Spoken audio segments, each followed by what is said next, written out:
Bărbații din jurul meu, la fel de uluiți ca și mine, au început a se precipita, întinzându-se după arme. Mai iute decât ceilalți, un bărbat înalt a înșfăcat o suliță de vânat mistreț din mâinile unui tovarăș paralizat de frică și a înaintat în luminiș. Era Dougal Mackenzie. Pășea aproape relaxat, ținând sulița coborâtă, strânsă cu ambele mâini, ca și cum ar fi vrut să sape cu ea în noroi.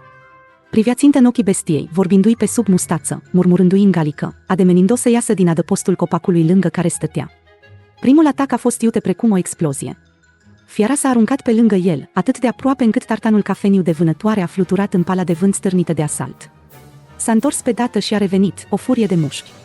Dougal a sărit într-o parte precum un toreador, împungându-l cu sulița. Înainte și înapoi, încă o dată și încă o dată. Era mai degrabă un dans decât o luptă. Violentă, ambii adversari bazându-se pe propria forță, amândoi atât de agili, încât păreau să plutească deasupra pământului.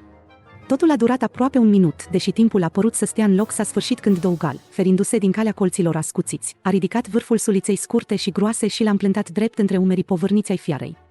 Sulița a scos un clinchet spart și bestia a slobozit un gâițat ascuțit care mi-a ridicat părul de pe șira spinării. Ochii porcini mici și rotunzi se rostogoleau, întorcându-se sălbatic în căutarea dușmanului, iar copitele delicate se afundau tot mai mult în noroi în timp ce mistrețul încerca să atace și se împiedica.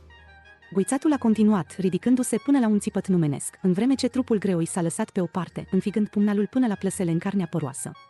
Copitele delicate au lovit sălbatic solul, smulgând brazde groase din pământul umed, gâițatul s-a oprit dintr-o dată. Pentru o clipă s-a lăsat tăcerea, apoi s-a auzit un grohăit și masa de carne a rămas nemișcată.